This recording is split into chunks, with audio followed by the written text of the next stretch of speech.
Hello, and welcome to a piano tutorial on how to play Carol of the Bells. I'm going to play it once through just the melody in the key of A minor, which, if you're not aware, has all white notes. For reference, this is middle C. I'm going to play at a moderate speed, but I think it's fun to play this a little faster. It's an exciting piece. If you want to support the channel, just like and subscribe.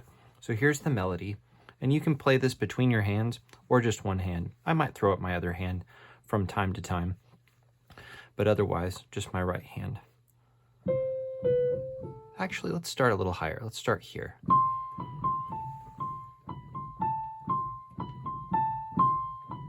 Four times, and then we switch to here. I'm not going to use the pedal.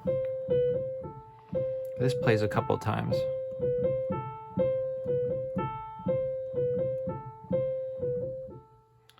Now, that will play a couple of times, and then I think without the left hand, it might get a little bit boring to play this as many times as you would normally play when you have a left hand part. So I would keep this to 4 times, maybe 8 times, then go up to E and continue.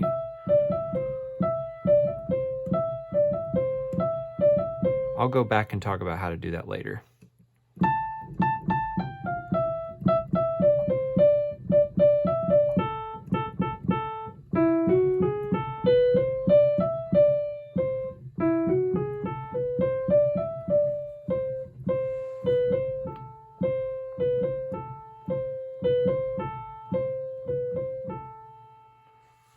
Now,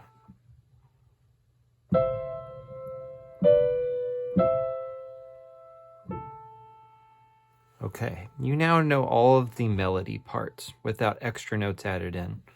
We're going to take this a step further by using the pedal and by throwing in the left hand. Before that, I think one of the most important parts that's not only tricky, but at the same time, one of the most exciting and with a little work accessible to even beginner piano players is the beginning.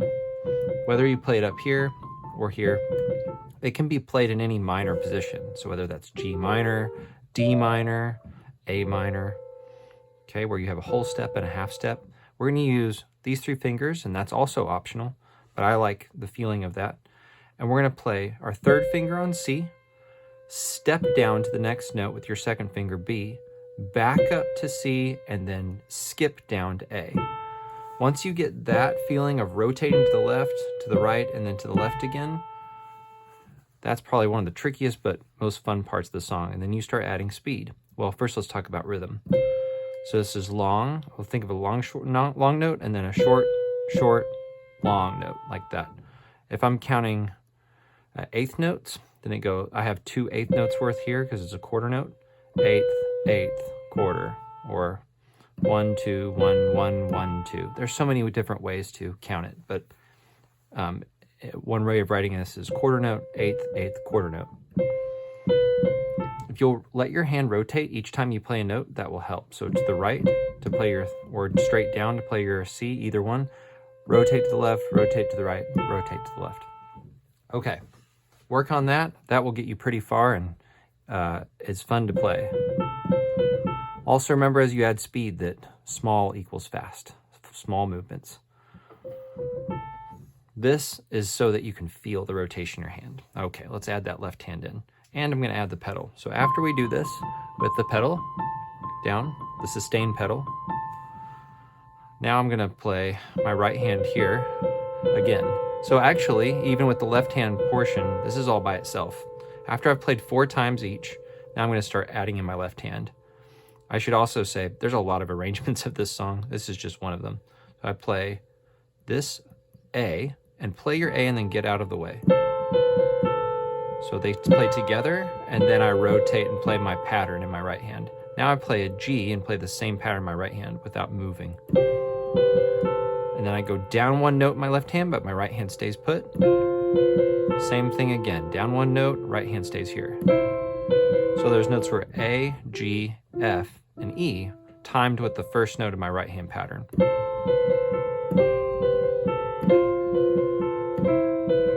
The next part is the same timing, but a different interval in the other hand, and we add a note. So we have a 3rd now.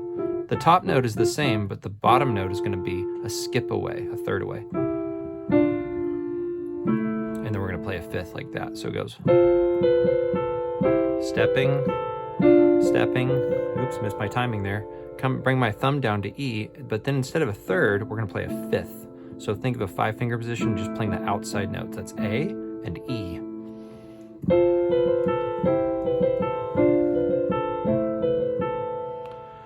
Good. Now this part, we're going to add the left hand. It's going to come down a step in the thumb, but open up to this F. And I'm going to show you 2 fingerings. One is this, where you come back and play A and E. So it's a smaller position. F and D, A and E. So this interval, this fifth, is smaller than the sixth. It's important to realize that, otherwise your hand will be trying to play the same interval everywhere, and it's not the case. You can keep your hand shape the same if you play different fingers. 5 and 1, 4 and 1. If you want to just play your outside fingers, you should shrink your hand like this, which I actually find harder to do. I like to keep my hand the same shape. You could even leave your third finger here and open your shape bigger. Bigger hands might like to do this. Otherwise, I would maybe use your fourth finger, and that way your hand shape stays the same for your sixth, and then for your fifth here, because I'm not using my pinky for that A. With my right hand, I can either play this, or I can add a second note like this. My hands come down together, and then I rotate. Down together, rotate. Down together, rotate. Now you probably heard this part where it goes up a third and starts playing this part. We're going to add a left hand part, and again, this is optional. Before I just did this, E, D, E, C. Now I'm going to add that third at the beginning, like that. So watch my left hand. It's a fifth. Then I need to push my hand forward, because otherwise I'm trying to crank my wrist over. Play this F sharp. And then I'm going to play, this is getting a little bit more intermediate piano here for sure. These bigger intervals with this timing together.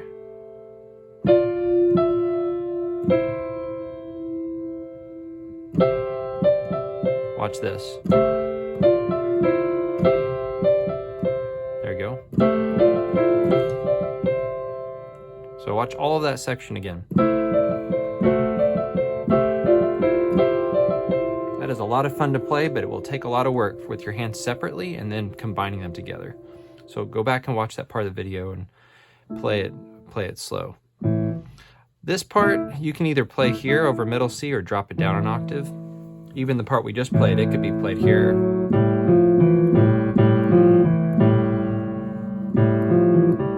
There's definitely room for interpretation there. We're gonna just keep this as a single melody, but there's versions that have an added note like this. Oops, that won't work. That would work. So we're not going to worry about that. We're just going to have the single melody. So my left hand's going to play a fifth wherever it's comfortable. And then open to a sixth. Then back to a fifth. I've also heard this melody played this way. But a lot of books seem to say to play like this. I say go with whatever you think sounds good. Okay? So again, one version does this. And then another version does this.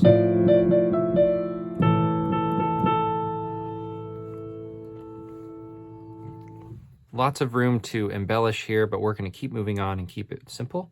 We have the scale to play. So if you played a major scale, it's the same fingering, okay? But we're going to start on E, and there's 2 black notes. So instead of these notes here, we're going to play these 2 black notes. Then you tuck your thumb under, and then just play an A minor scale, which means step to each note with each finger, like that. So at the top, turn back around and play a longer note, and then a longer note. That's your timing. Okay, I'm not going to break down the 8th notes and quarter notes and 16th notes and so on. I just want you to listen and play it the way you hear it. Da da da da da da da da da da. Those are longer. Okay. Now the left hand is just going to hold this E here. No, actually, let's add a couple notes. Well, we'll start easy. It just holds the E. You play twice. Now, if you're ready for another step, we're going to play these notes here when we get to the top. Now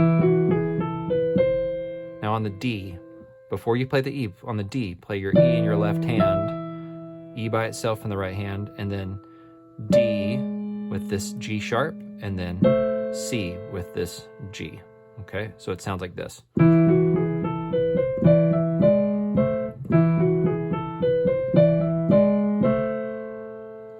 Cool. We're almost at the end. Again, we're adding the left hand here. I think we're going to go. Let's see. That should be. Yeah, that's right. So we're going to start here with G and E. Sounds a little weird, but it works in context. So my right hand is back where I started the song, minus an octave. I go down another 6. This is my thumb's going from E down to D with a 6th, E down to D, and then I'm going to play a 4th down here with E and A. Keep your A and open up to a D. Sorry, I'm trying to move my fingers out of the way. That's kind of a silly fingering to play. Okay, all together. And then I can just end with a 5th down here. Playing and getting softer with my right hand. And then we have this that we played earlier, and I would just add one note, or one low note, or you could even add a high note, an A. Okay. All right. Have fun with that. Certainly a little more challenging than my normal easy tutorials. Start with this. There's a lot of different versions of this piece, and please let me know if you have any questions. Some of that I might have talked too much about, and other parts maybe not enough, but hopefully it's enough for you to enjoy this awesome holiday song. Happy holidays.